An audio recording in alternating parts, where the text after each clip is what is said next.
სოხუმის გაერთიანებული ავიარაზმის 85 წლის იუბილე აღნიშნეს ეროვნულ ბიბლიოთეკაში ღონისძიებაზე საზეიმო კონცერტი და ვიდეოკლიპის პრეზენტაცია მოეწყო. საიუბილეო საღამო აფხაზეთის ავტონომიური რესპუბლიკის მთავრობის ორგანიზებით დაიგეგმა და მას ვეტერანებთან ერთად მოქმედი ავიატორებიც დაესწრნენ. იუბილეზე მიწვეულმა სტუმრებმა დღის პირველ ნახევარში გმირთა მემორიალი და მონუმენტის საქართველოსთვის გვირგვინით შეამკეს.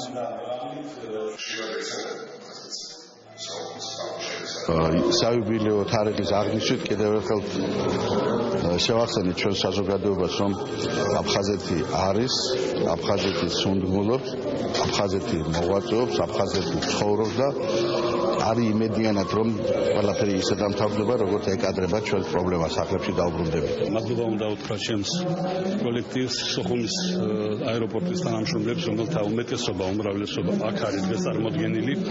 მართალია 85 წლის უკან პატარა დაბა ეშერაში, სოხუმთან ახლოს, ჩაეყარა საფუძველი სოხუმის აეროპორტს. დიდი მადლობა უნდა მინდა უთხრა აფხაზეთის მთავრობას, რომელმაც ეს იუბილე დღეს ამ იუბილეს აღნიშვნას ფრთები შეასხა.